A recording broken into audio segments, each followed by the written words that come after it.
పవన్ కళ్యాణ్ గారు అన్న దాంట్లో దిష్టి అంటే తెలంగాణ ప్రజలు దిష్టి పెట్టారని కాదు, తెలంగాణతో ఆంధ్రప్రదేశ్తో తెలంగాణని గతంలో కంపేర్ చేసుకుంటూ ప్రతిదానికి అంటే అక్కడ ఉన్న వాళ్ళు చదువుల్లో, వ్యాపారాల్లో, మా ఉద్యోగాల్లో, మా నీళ్లల్లో అన్నింట్లో మీరు దోచుకుపోతున్నారు, మీ ప్రాంతాలన్నీ సస్యశ్యామలంగా ఉన్నాయి, మా ప్రాంతం ఇలా ఉంది అని ప్రతిదానికి కోనసీమనే బూచిగా చూపించేవాళ్ళు.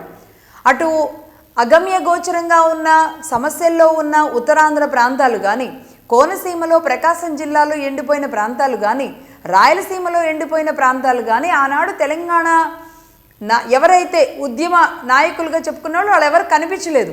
ఎంతవరకు కోనసీమ మీద పడిన మాట వాస్తవమా కాదా? కోనసీమనే అందంగా ఉంటుంది, ఖచ్చితంగా కోనసీమ తలమానికం ఆంధ్రప్రదేశ్కి.